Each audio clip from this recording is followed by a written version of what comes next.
Yo, what's going on, guys? So it is me here, Godly. Today's video, I'm going to show you guys the best Call of Duty Modern Warfare 2 2022 settings for graphics and controller wise. Now I know there's been a big bug going around. I don't know if they've fixed it yet, especially with an NVIDIA graphics card, with GeForce graphics cards, of course, which you'll be getting high latency while in game. And what latency is when you're in game. If you have low latency, you'll have really good FPS. If you have high latency, you get really bad FPS. Now I don't know if they're going to fix this or if this is just something that they can't fix. So first off, I'm going to show you guys what I think is the best settings in Modern Warfare 2 2020 version. So what we're going to do is head over to settings. So I play on controller on Modern Warfare 2. So we're going to start off with the graphics settings. So I play full screen exclusive. I would highly recommend to use full screen exclusive. Choose your main monitor, of course. So mine's my MSI curved monitor. Choose your display adapter. Mine is my RTX 3060 Ti. Now screen refresh rate. Don't put it on low, the lowest one possible. So mine would be 50. You want to have it on max. So I leave it on auto, which is 165. Display resolution 1920 x 1080. You can put it on auto, but I suggest just have it selected to 1920 x 1080. Dynamic resolution off. This will cause like really bad the game to look really horrible, so I don't recommend this on. Aspect ratio automatic, so it's set to what your screen resolution is. VSync off, VSync menu off. These can be known to cause bugs and a lot more frame rate droppage, so I suggest turn these off. Custom frame rate. Now don't have it on unlimited because you don't want that, because if you're just in the home menu, it's going to use a lot of GPU memory and power, so you don't really want to burn out your graphics card at all. So put it on custom, and then I have my gameplay custom frame rate limited to 250. Menu custom frame rate limited to 60, because you don't really need it to be really high when you're just sitting in the main menu not doing anything. So I have it on 60. And then autofocus custom frame rate. So this is when you're not on the game, so you only get 30. And then that's basically it for the frame rate. Now restart shader optimization. These could help you if you get like frame rate like stuttering. You can restart the shaders. That's completely up to you though. Shader optimize, you can learn more about the process of shader optimizing. That can kind of be useful, I don't know. Display grammar, keep it on 2.2 sRGB. Brightness, have it between 55 and 50. You don't really want to go too high, you don't really make your game look too bright. So, and you don't really want it so it's not visible, of course. So you want it between 50 and 55, maybe even between 50 and 70, but I like mine on 55. And then concentrate mouse to game window, you want that off. Focus mode, you want off. Right, now we're going to get into the fun part. So we have it on custom. So rendering resolution, you want to have this on 100% at 1920. So basically what this does is it allows your graphics card and it basically allows the game to render the stuff in at your screen refresher, your screen size. And as you can see, it affects the VRAM high and the CPU is low, but the GPU will be high. So as you can see, it says the resolution of the 3D scene rendering reduces the performance, improve the performance of the game, increases the brilliance to improve the image quality. Now upscaling, I have it on this one, but you can also try the other ones. Like I wouldn't suggest NVIDIA's DLSS because I've used it and it doesn't really seem to be that good, so I wouldn't suggest that. NVIDIA image scaling, I wouldn't recommend either. AMD FSR 1.1 could help if you get an image like frame rate droppage. That may help, but I'm not 100% sure. I haven't tried it yet. I might end up start using it. If I do, I will let you guys know to tell you if it worked. Anti-aliasing quality, I have it on low. Video memory scale, you want it on max because that means it can take up as much memory from your graphics card as it needs. Texture quality, I have it on normal, but if you are having a problem, you can have it on low. I would never suggest very low because that will make the game look really horrible. So either low or normal for the best performance. Texture filter, I have it on low. Nearby levels low. Distance level of detail low. Because this is, so what this does is basically nearby objects, it will bring the textures in better on them. So I have it on low. I have this one on low because these can actually cause such a really bad FPS drop. Particle quality, I have it on low, but like if you want it on high, you can have it on high. But I prefer low. Low gives me as much frame rate as possible. Quality level.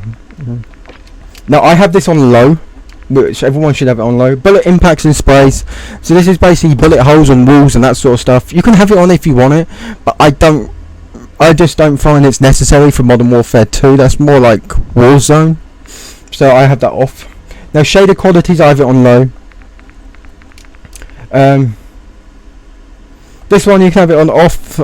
I recommend off. Terrain memory min, not max. On demand textures on streaming, I have this off. This is a really big FPS hogger, like really big graphic hogger.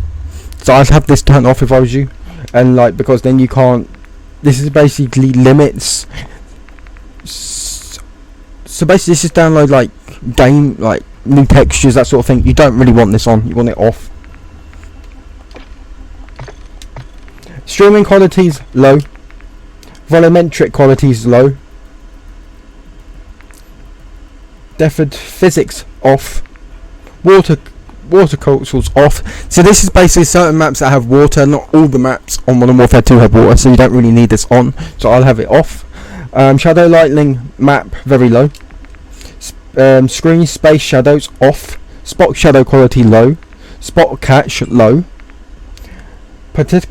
Particle lightning low. Ambient occlusion low, off. Screen space reflection off. Static reflection quality low. River grid volume off. NVIDIA reflex low latency. Now this can help and sometimes it can't. In the old Modern Warfare, in Modern Warfare 2019, this was really good. It really did help on people that had like frame rate problems and high latency. I've tried both on and on plus boost, and I haven't really noticed much, to be honest, at my end. I don't know if it's just me, but I haven't really noticed much. Depth of view off.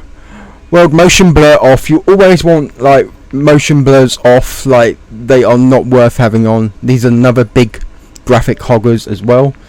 Now film grain, you don't really need this on. This is if you're playing the campaign and you might want this on, but you don't need it on in playing multiplayer, of course.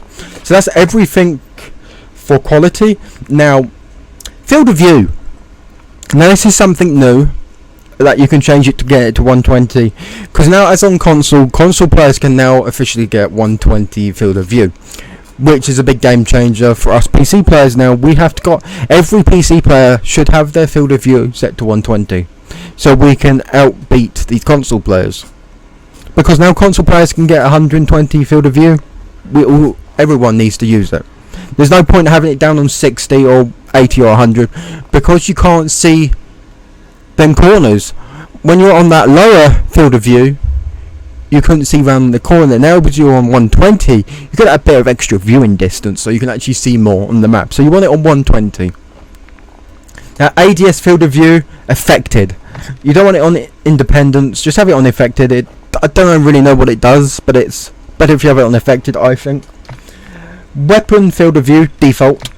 Third person field of view 90. Vehicle field of view default. Now first person camera movement and third person camera movement, you want this on the lowest as possible, so 50% for both of them. Default spectator camera, you can have it on helmet camera or game perspective. It's up to you about that one. So that's all the graphic settings. If you want to stop halfway through this video, you can. So now let's get on to the controller settings. So my aim input device is my Xbox One controller. Now I don't bother editing the buttons. Flip, I don't have flip, and this one I have this turned off. I use the default stick layout. Control the vibrations off. This is up to you. You can have it on or off, but I prefer it off. My horizontal stick sensitivity is 6. My vertical stick sensitivity is 6. My ADS sensitivity multiplier, I have it set to default, which is 1. Sensitivity multiplier, I don't bother using it. Vertical aim axis, I don't bother using it. Aiming down sight behaviour, I have it on hold, like everyone should. Automatic sprint. Now this is if you want to save your hand, if you want to save your hand some stress, you can put this on to one of these. It's completely up to you, but I have it on off. Equipment behaviour hold. Weapon mount action ADS plus medley with your knife. Interaction / reload behaviour, tap to reload. Armoured plate behaviour, apply 1. Now you could do it to apply all, but I don't know how long, I don't know what that would be like. So now we're going to the advanced tag. Target aim assist. I have aim assist on, because every controller player should. Right. So now we're going to get to the aim assist type. Now I've tried default, I've tried precision. I haven't tried focus, strong aim down sight. That also kicks when it's narrows, missing the target. Best for players with new to analog aiming.